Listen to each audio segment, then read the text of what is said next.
अस्सलाम अलैकुम। उम्मीद है आप सब खैरियत से होंगे। दुनिया की सेहत के इदारे यानी वर्ल्ड हेल्थ ऑर्गेनाइजेशन ने AI के खास रिपोर्ट जारी की है। इस रिपोर्ट में इन्होंने यह बताया है कि 4 साल की तहकीक के बाद भी वो अभी तक आखिरी फैसला नहीं कर सके कि कोरोना वायरस कहाँ से शुरू हुआ।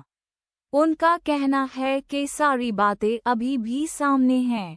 ज़्यादातर ऐसे सबूत इस तरफ इशारा करते हैं कि यह वायरस जानवरों से इंसानों में आया, शायद चमगादड़ों से किसी और जानवर के जरिए।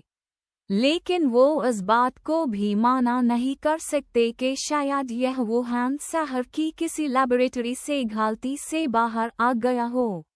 इसकी वजह यह है कि चाइना ने अहम मालूमात नहीं दी, जैसे वायरस की शुरुआती जेनेटिक मालूमात और लैबोरेटरी की सेफ्टी के रिकॉर्ड्स।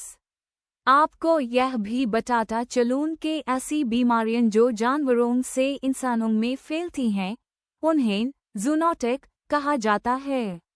यह काफ़ी आम है, जैसे रेबीज या बर्ड फ्लू। आप थोड़ी बात करते हैं आसमा और सितारों की दुनिया की। साइंटिस्ट्स डुबारी डॉबिनो, हबल और जेम्स वेब का इस्तेमाल करके प्लैनेट के बारे में नई चीज़ें दरियाफ्त कर रहे हैं। वो देख रहे हैं कि बड़े बड़े ब्लैक होल्स कैसे बड़े होते हैं। जेम्स वेब डॉबिन ने कुछ बहुत खूबसूरत तस्वीर ली हैं और AI के नया सैयारा भी ढूंढा है जो हमारे सूरज के निज़ाम के ज़हल सैयारे यानी सैटर्न जैसा है। इस डॉबिन से यह भी पता चला है कि गैलेक्सियाँ यानी गैलेक्सीज कैसे बनती हैं। पहले उनका मोटा हिस्सा बनता है और फिर पतला हिस्सा।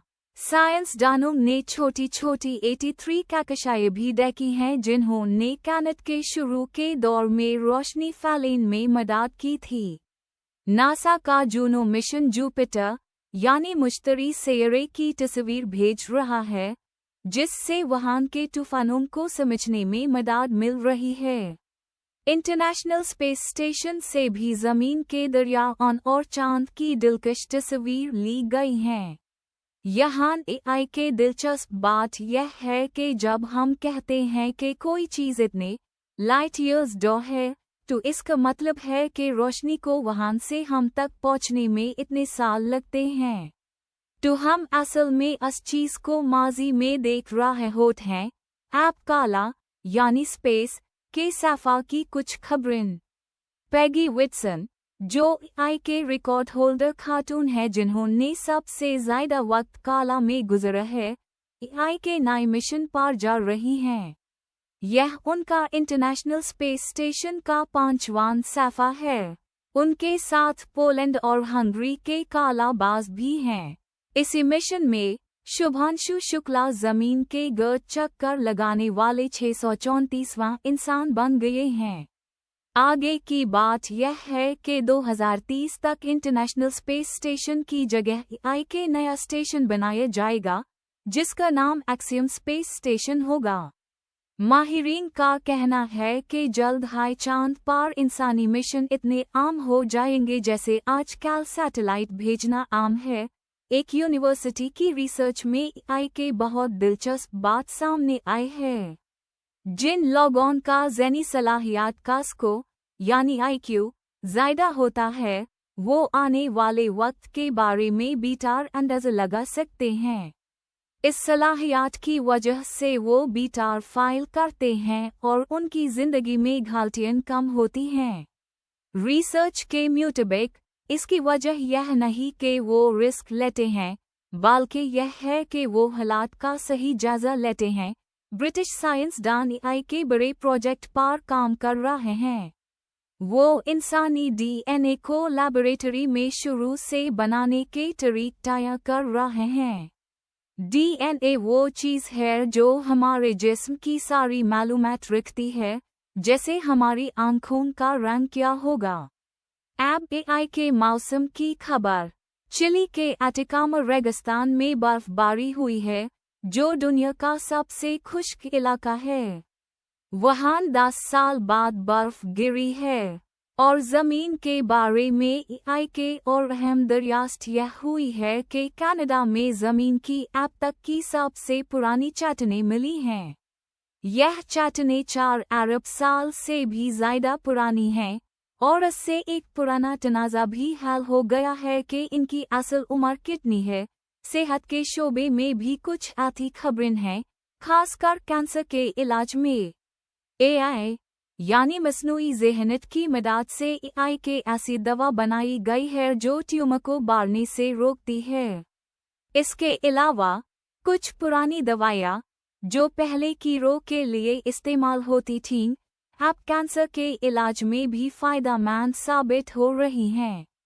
इसी तरह इलॉन मस्क की कंपनी न्यूरलिंक AI के ऐसी चिप पर काम कर रही है जो नाबीना अफराद की बनाई वापस ला सकती है।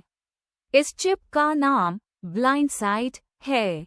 इसी बंदरों पर कामयाबी से आजमाया जा चुका है और जल्द ही इंसानों पर इसके ट्रायल शुरू होंगे। शुरू में इससे थोड़ी कम रेजोल्यूशन वाली बनाई मिलेगी, लेकिन मुस्तकबिल में शायद इससे आम इंसान से ज़्यादा दिखने की सलाहियत भी मिल सके। एक और हैरानकुन खबर चाइना से है। वहाँ के साइंसदानों ने पहली बार डोनर चूहों से सेहतमंद बच्चे पैदा किए हैं जो आगे अपनी नेज़ल बढ़ा सकते हैं।